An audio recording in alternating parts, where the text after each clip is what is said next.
Throughout history, empires have risen and fallen, whether through internal pressure, foreign threats, weak leadership, or overextension. Empires eventually collapse. The Ottoman Empire, once respected and feared, now finds itself on its last legs. Where others see a sick man Europe, I see potential. To save the empire, we needed powerful friends. An alliance with the British Empire would protect us from our neighbors, Austria and Russia, who seek to exploit our weakened state, and because our present levies are no match for the professional armies of the great powers. Well, we needed to complete 4 Tanzimat in order to heal the Ottoman Empire. We pushed forward with the reforms to modernize the state. Tenant farming would pass in 1838, and in 1840, legacy slavery passed, ending the slave trade within the empire. A small victory that we hoped would change how the world viewed us. Freedom of conscience will be the next reform, but with our truce with Egypt ending in 1840, we decided to declare war to reclaim our lost territories. We believe we didn't needed justification. After all, it was our land, but the arrogance cost us. Russia and Austria rushed to Egypt's side, supporting its independence, but thankfully the UK backed us, believing we had the right to reclaim what was ours.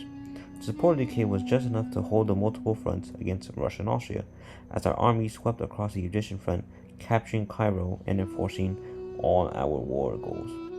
Freedom consciousness would pass in 1841, and the resulting truce with both Russia and Austria basically meant free real estate in the Balkans and Arabia without the fear of them intervening. Greece, a breakaway state which once was part of the Ottoman Empire, recently won its independence from us, but would soon become a protectorate of the empire. Fearing an invasion, Greece would back down and accept our demands.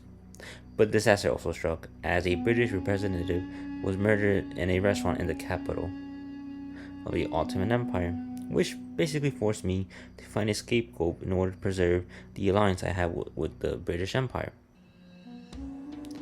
With the truce ending with Egypt in 1848, we waged a second Egyptian and Turkish war to retake our territories. The Egyptians were no match for the Sultan's armies, which swept across Egypt and conquered Cairo within months. We would continue our conquest of Arabia and annex many of the smaller states, alongside with reforms that we passed in order to fix the Ottoman bureaucracy system. With our bureaucracy fixed, we would have completed the final Tanzimat healing the sick man Arab. The people pushed for a constitutional monarchy, and with the support of the media, land voting would pass, but progress came at a cost. Furious at losing power, the landowners wanted to overthrow the government and return the empire to the old ways, but their coup would fail because of the lack of support within the party and division. The heir to the throne fell in love with an Armenian woman, which many viewed as a scandal, while others saw it as a symbol of the empire's future. Looking to expand our sphere of influence, we pressured Persia, our eastern neighbor, to accept being an Ottoman puppet or face an invasion. Well, they would accept being a puppet, but not out of fear of us.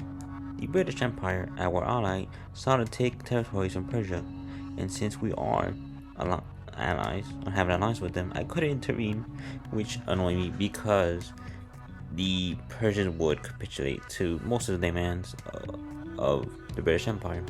Well, in 3 years, British aggression would drag us into a war with both the US and France, who have better armies but lack the navy to challenge us in the sea. The AI would just sit back and defend their coasts from British naval invasions, which basically resulted in a stalemate after 3 years of fighting. Peace was the only solution for both of us, but Britain did lose some territories as a result of the conflict. So yeah, if you guys liked the video, please like and subscribe, and peace.